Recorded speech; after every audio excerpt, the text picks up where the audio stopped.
is looking for the spear, has to deliver a super. Oh my God! Oh my God! Oh my God! Roman Reigns और Seth Rollins को दोबारा एक साथ नहीं देखने वाले। जी हाँ, देख सकते हैं लेकिन लड़ने में नहीं देख सकते। रोमन रेंज और सेथ रॉलिंस दोस्त भी बन सकते हैं, शायद वाली बात है, क्योंकि सेथ रॉलिंस को बुरी तरीके से विजन ने फोड़ दिया है। विजन जैसे कि ब्रॉन ब्रेकर और ब्रॉनसन रीड ने बुरी तरीके से फोड़ कर उसे हॉस्पिटल में पहुंचा दिया है। देखा जाए तो इनकी सारी कहानी के पीछे सिर्फ पॉल हेमन का हाथ है। पॉल हेमन ने सबकी बैंड बजाई है, जैसे सीएम पंक को लोभ लगा दिया रेसलमेनिया में और रोमन रेंज को खुश करने के लिए उठाया और रोमन रेंज को पूरी तरीके से उनके अखरोट फोड़ दिए।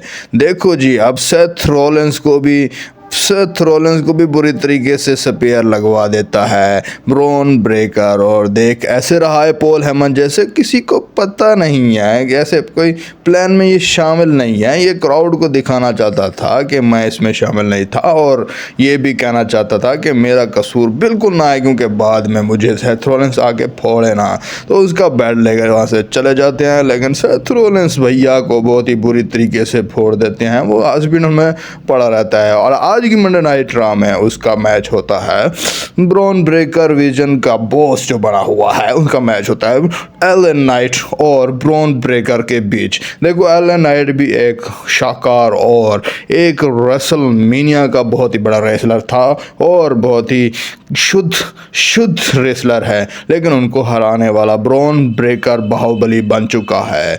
जी हाँ, वो अकेले हराते हैं। इसमें ना ब्रॉनसन रीड आते हैं, ना इसमें आने वाला था पॉल हेमन, लेकिन फिर भी ब्रॉन ब्रेकर जीत जाते हैं। ये दोस्तों, अब ब्रॉन ब्रेकर को WWE पुश कर रही है, ब्रॉन ब्रेकर को आगे धकेलना चाहती है, ब्रॉन ब्रेकर का फ्यूचर बिल्कुल ब्राइट करना चाहती है।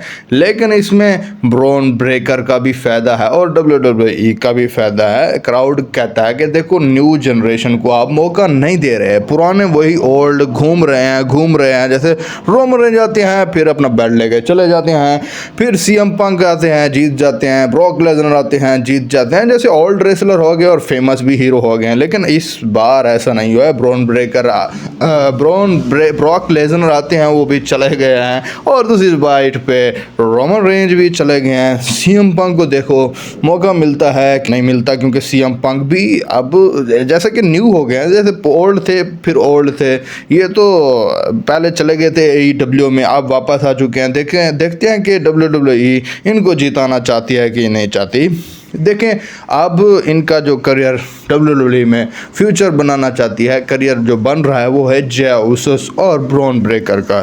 देखो, ब्रॉन ब्रेकर को जितवाती हैं या जय उसस को। ऐसा भी हो सकता है जो main event Saturday main event 1 नवंबर को होने वाला है, उसमें ब्रॉन ब्रेकर जीत सकते हैं इससे जय उसस से। अगर जय उसस जीता तो वर्ल्ड हैवीवेट चैंपियनशिप, वरना सीएम पंक को मारने के लिए ब्रॉन ब्रेकर आ जाएगा। लेकिन इसमें बात सारी जय उसस पे अटकी हुई है, क्योंकि जय उसस विजन का हिस्सा तो नहीं है। जी हाँ दोस्तों, सीएम पंक को विजन में शामिल कर नहीं सकते पॉल हेमन, क्योंकि पॉल हेमन एक चीटर इंसान है और जो जय उसस है वो है रोमन रेंज का बंदा, ट्राइबल चीफ का, और ट्राइबल चीफ के साथ अभी अनबन इनकी हुई नहीं है। अब देखते हैं कि जो ट्राइबल थीफ है अपना ब्रॉनसन रीड, उनके साथ ये स्टोरी लाइन फिट होती है। जी हाँ दोस्तों, उसमें एक बंदा शामिल हो सकता है विजन में, और ये जब WWE चैंपियनशिप जीतेगा उसके बाद ब्रॉन ब्रेकर इनको फोड़ने के लिए आएगा और इससे बेल्ट छीन लेगा और इनका मैच शामिल हो जाएगा। उसके बाद इनकी कहानी दोबारा से शुरू हो जाएगी और इसमें सेथ रॉलिंस शायद भी इंटर कर सकते हैं, दोबारा से शील्ड बनाने की कोशिश कर सकते हैं, क्योंकि शील्ड में सिर्फ एक मेंबर की कमी है, वो है डीन एम्ब्रोज। लेकिन वो डीन एम्ब्रोज का रजिस्ट्रेशन अभी ख़त्म नहीं हुआ। अभी उनका जो एग्रीमेंट था AEW से वो अगले साल ही ख़त्म होने वाला है। शायद अगले साल क्या 4-5 महीने में ख़त्म हो जाए, उसके बाद वो आ जाए WWE में। कहानी का पता नहीं लगता, कहानी में ट्विस्ट लगता रहता है, क्योंकि AEW में खुफिया तौर पर इनके साथ मुआहदे होते हैं। तो यार, हमारे चैनल को प्लीज़ यार सब्सक्राइब कर लीजिएगा और हम आने वाली हर अपडेट आप तक रियली पहुंचाएंगे।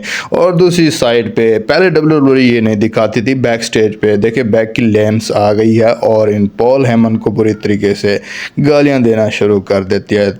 लव